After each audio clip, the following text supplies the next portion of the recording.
Andy Sullivan, Blue Collar Corner. I'm here at the New Jersey Young Republicans Convention, and with me I have Benjamin Smith, who's a former SEAL. Benjamin, I want to welcome you to Blue Collar Corner, first of all. Thank you. I'm honored to be here. And you were just one of the speakers in there, is that correct? Yes. I'd actually rather be shot at than stand in front of people trying to use my mouth and mind at the same time. Well, let me tell you something. You have no idea the gratitude we Americans have for the job you fellas do, especially now on the eve of the death of bin Laden. My God, you guys just acted in incredible, heroic ways. Is there anything you want to say to your fellow SEAL members out there? Well, actually, good job. A lot of my my messaging would be more to the people of the United States. Such as? Don't worry about who exactly did it, the person's names, the unit. Yeah, the SEALs got them. Some level, some flavor of SEAL got it.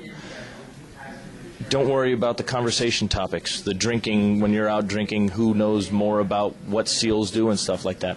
We're not looking to be noticed for this. It's our job to be silent professionals. Take pride in knowing that one of your countrymen, one of your neighbors, one of you stood face to face with that evil bastard and put two in his skull. Know that. Hold the secrets of how the mission went, everything that happened. Hold that close to you and guard it with jealous antipathy towards anyone who wants to know that. Just know it as American exceptionalism. That's what killed bin Laden. America. Awesome. Well said. Let me ask you this. Do you think that maybe, as far as media is concerned, that we might be revealing too much of the way we do things? Well, yeah, I think absolutely we are revealing too much. The enemy is watching our TVs.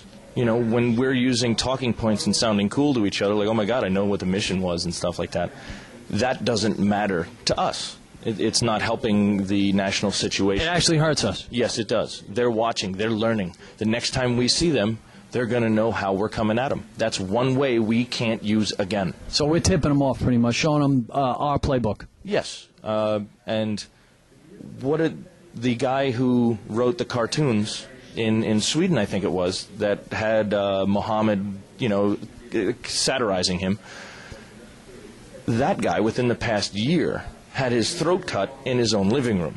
I think he lived. But, if they're willing to do that to a guy who wrote a cartoon, we just took out made a martyr out of their head guy. They think he's one of the most important people. What are they going to do? They're going to come back, and they're going to come back hard. We kicked the hornet's nest. And as far as I'm concerned, the war is tied. It's 1-1. It's start overtime. They're going to come at us again as hard as they can. Okay, we cleared the field. We cleared the field for sure. What about the pictures of his, That's right. Do you believe that the public needs to see it? I mean, me as a 9/11 survivor, I wanted to see it. I mean, if I could see Snooki in a friggin' bikini in a hot tub, I think I could stand bin Laden's head blown apart. That's purely revolting. Which one? No. Bin Laden's way more... anyway. Easy now. No, I think we should see it. You know what? If you're going to show everybody else who's in that room, blood everywhere, blood all over the floor, the bedding, their heads, blood all over the floor from them themselves, they're looking at their heads, why not bin Laden's? Everyone should know. It's almost like you should get a piece of them.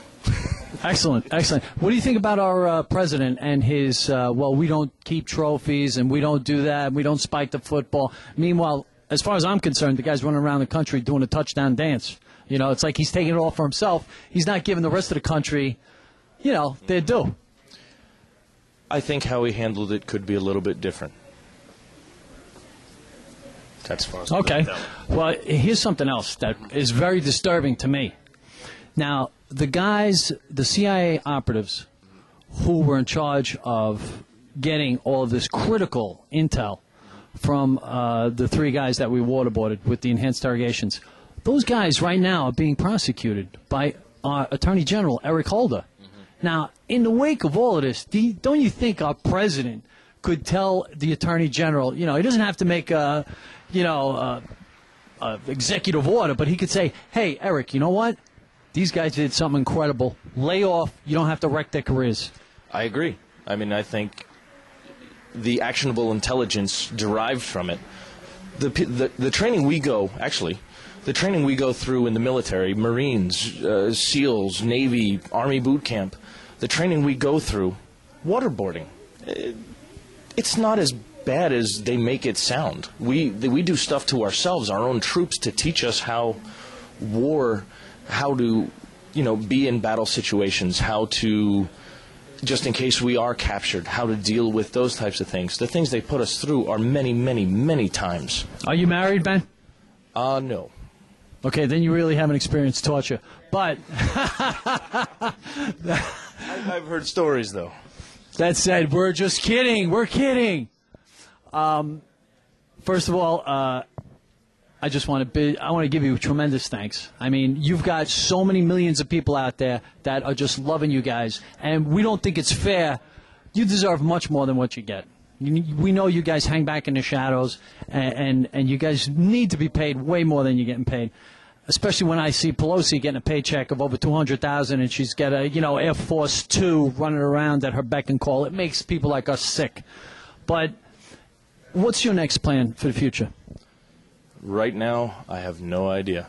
Just taking it as it comes. Taking it as it comes. A lot of things are coming up right now where, people are looking for leaders. People are looking for ideas, or possibly what's going wrong with this country and how we can possibly restore the American exceptionalism that seems to be forgotten in America.